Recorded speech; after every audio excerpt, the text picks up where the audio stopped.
مطلب اس کا یہ تھا کہ لوگ جلدی آئیں، اور آئیں تو پھر وہ اسی طرح سے جگہ کو فل کرتے جائیں۔ آگے آ جائیں۔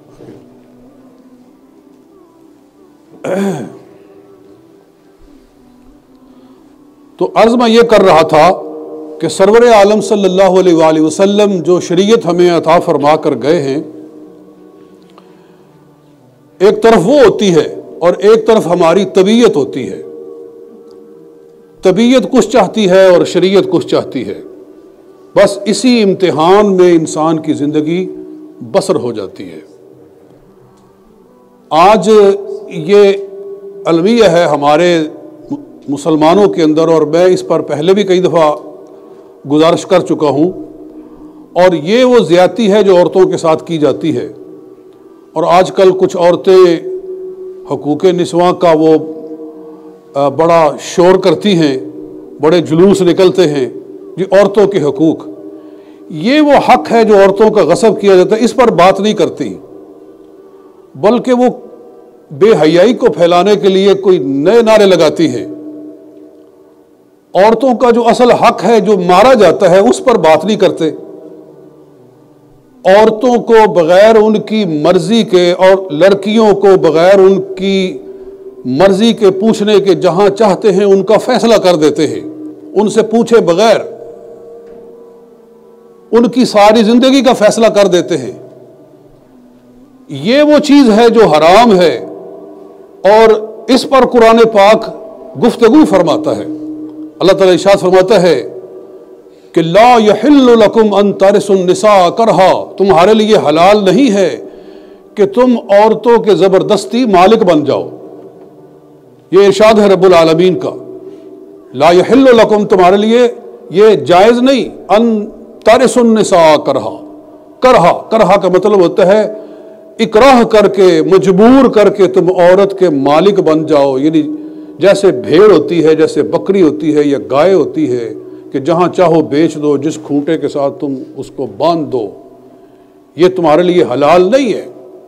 اور آج ہمارے معاشرے میں یہ ہوتا ہے کہ ہم اپنی بہن کے ساتھ، اپنے بھائی کے ساتھ اپنا رشتہ استوار رکھنے کے لیے ہم بچیوں کے فیصلے کرتے ہیں بغیر ان سے پوچھے کے، اور اس کا نتیجہ پھر خود بھگتنا پڑتا ہے کہ جب وہاں ان کا نواح نہیں ہوتا، جب وہاں ان کا گزرے اوقات نہیں ہوتا، کیونکہ طبیعت مائل نہیں ہوتی، دل مائل نہیں ہوتا، زبردستی جب ان کو باندھا جاتا ہے تو پھر اس کا نتیجہ اکثر و بیشتر طلاق پہ منتج ہوتا ہے۔ اور وہ بہن بھائی جنہوں نے بڑے ذوق سے وہ رشتہ باندھا تھا، وہ پھر ایک دوسرے کا منہ دیکھنے کے بھی لائق نہیں رہ جاتے۔ اتنی دوری پیدا ہو جاتی ہے کہ زندگی بھر کے لیے ایک دوسرے سے بالکل جدا ہو جاتے ہیں، حتیٰ کہ جنازوں میں بھی شرکت نہیں کرتے ہیں۔ تو کیوں نہ پہلے سے دانش مندانہ فیصلے کیے جائیں، اللہ تعالیٰ جو فرما رہا ہے اس پر عمل کیا جائے۔ تو یہ عورتوں کے ساتھ زیادتی ہے۔ اسی طرح عورتوں کے ساتھ یہ زیادتی بھی کی جاتی ہے کہ ایک شخص فوت ہوتا ہے اور اس کے مال میراث کو اس کے بچے صرف اپنے قبضے میں کر لیتے ہیں، اور بچیوں کو اس میں سے کچھ نہیں دیا جاتا، ان کو اس سے یکسر محروم کر دیا جاتا ہے۔ یہ چیز اللہ تعالیٰ ارشاد فرما رہا ہے وَتَأْكُلُونَ التُّرَاثَ أَكْلًا لَمًّا، کہ تم میراث کھا جاتے ہو۔ تراث اس کا مطلب ہے میراث کھا جاتے ہو، أَكْلًا لَمًّا، یعنی بڑے ذوق و شوق کے ساتھ۔ وَتُحِبُّونَ الْمَالَ حُبًّا جَمًّا، تم مال کے ساتھ محبت رکھتے ہو، بڑی گہری محبت۔ اور سرکار دو عالم صلی اللہ علیہ وسلم نے ارشاد فرمایا کہ جس نے کسی کی ایک بالشت زمین پکڑ لی، کتنی؟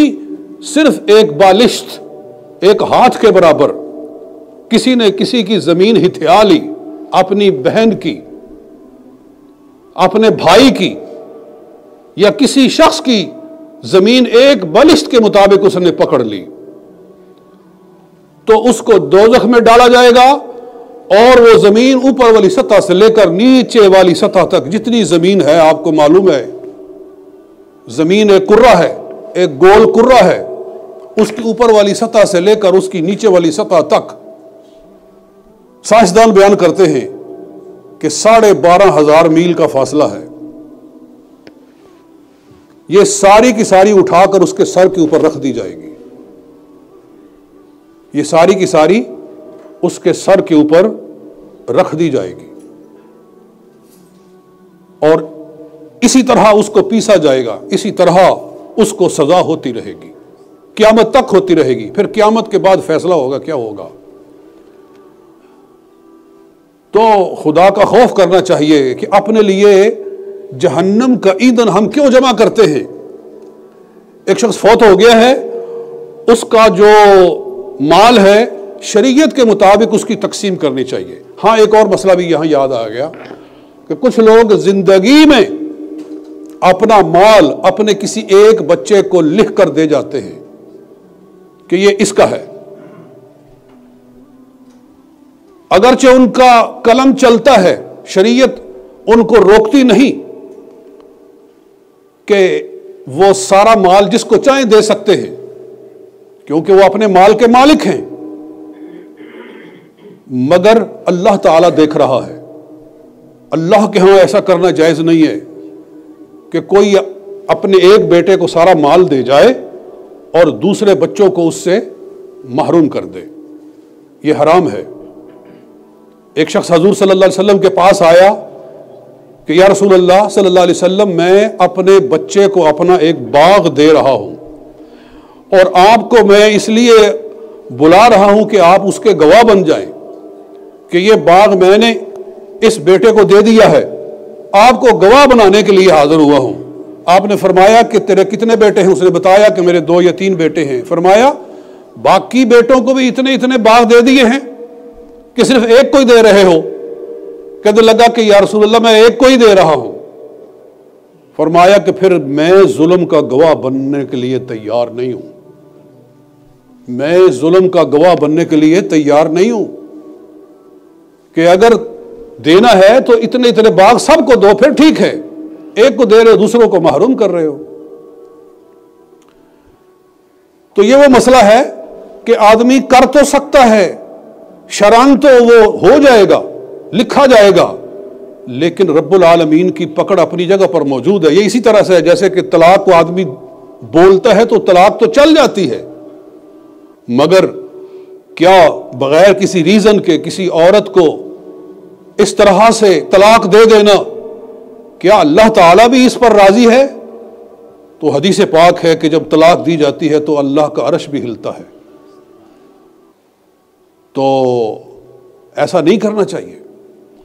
اور اگر اس نے لکھ کر نہیں دیا بلکہ وصیت کی ہے، یہ بھی مسئلہ ہے کہ وصیت کر جاتے ہیں، لکھ جاتے ہیں، جی اپنی ایک ول لکھ جاتے ہیں، وہ کیا کہ جی میرا مال یوں تقسیم کیا جائے گا، اس طرح تقسیم کیا جائے گا، اس کو اتنا دیا جائے گا، اس کو اتنا دیا جائے گا، فلاں کو نہیں دیا جائے گا، فلاں کو دیا جائے گا۔ ارے تم کون ہوتے ہو اللہ کے قانون کے اندر مداخلت کرنے والے کہ فلاں کو اتنا دیا جائے گا، فلاں کو اتنا دیا جائے گا؟ نہیں، جو شریعت کہتی ہے اس کے مطابق دیا جائے گا۔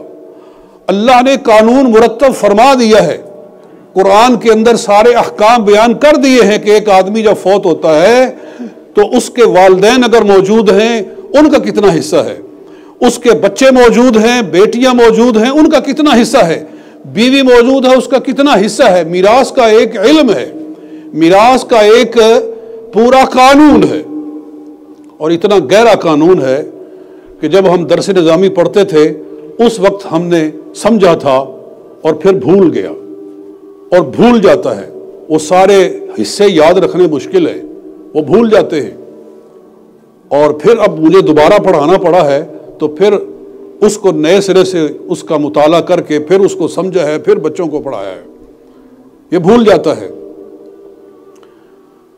تو یہ قانون جب اللہ نے بنا دیا ہے تو کون اپنی مرضی سے فیصلے کر سکتا ہے کہ فلاں کو اتنا دینا، فلاں کو اتنا دینا؟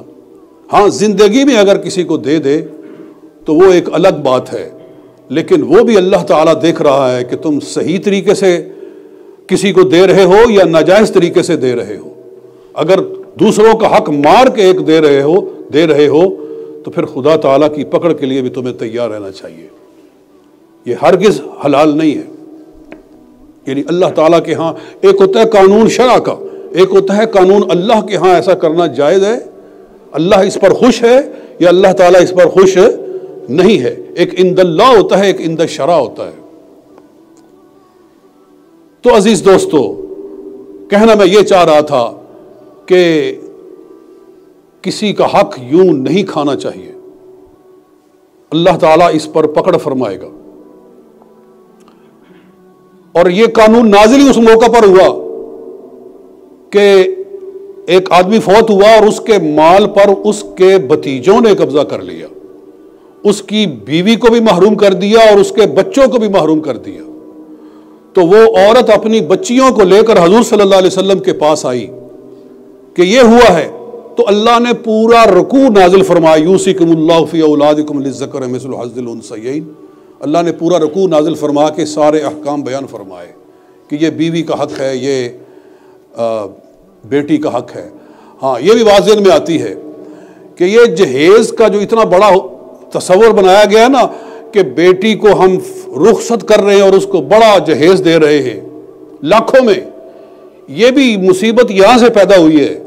ہم یہ سمجھتے ہیں کہ ہم اس کو جہیز دے کر اس کے میراث کے حق سے اس کو فارغ کر رہے. آج یہ ہمارے گھر سے فارغ ہو گئی ہے. مطلب یہ ہے کہ اب اس کا ہمارے مال کے اندر کوئی حق نہیں رہ گیا، کوئی حصہ نہیں رہ گیا. ارے یہ کیسے ہو سکتا ہے کہ تم چند بیڈ دے کر اور چند برتن دے کر اور تھوڑے سے کانٹے ڈال کر تم نے یہ فیصلہ کر دیا کہ اب یہ ہمارے مال سے خارج ہو گئی ہے، اب اس کا حق ختم ہو گیا ہے. ایسا کرنا جائز نہیں ہے. جتنا مرضی اس کو دے دو، تمہارے مرنے کے بعد تمہاری میراث کے اندر جو اس کا حق اللہ نے مقرر کیا ہے اس کو تم اس سے نہیں معروم کر سکتے. وہ اس کو ضرور ملے گا، اور اگر نہیں دیا جائے گا تو پھر اس کی پکڑ کے لیے تیار رہنا چاہیے. تو یہ وہ عورتوں کے حقوق ہیں جن پر یہ عورتیں بات نہیں کرتی ہیں، جو عورتوں کے حقوق کے لیے بڑا وہ جلوس نکالتی ہیں اور باہر سے پیسہ کماتی ہیں. یہ اصل ایشوز نہیں ہے کہ عورت لباس کیسا پہنے. عورت کا لباس بھی کیسا ہونا چاہیے وہ بھی اللہ نے مقرر فرما دیا ہے کہ اس سے بڑھ کر تم اپنے اعضاء کو ننگا نہیں کر سکتی ہو. تو اللہ رب العزت ان چیزوں کے سمجھنے کی ہمیں توفیق عطا فرمائے. ٹائم ہو گیا. وما علینا الا البلاغ المبین.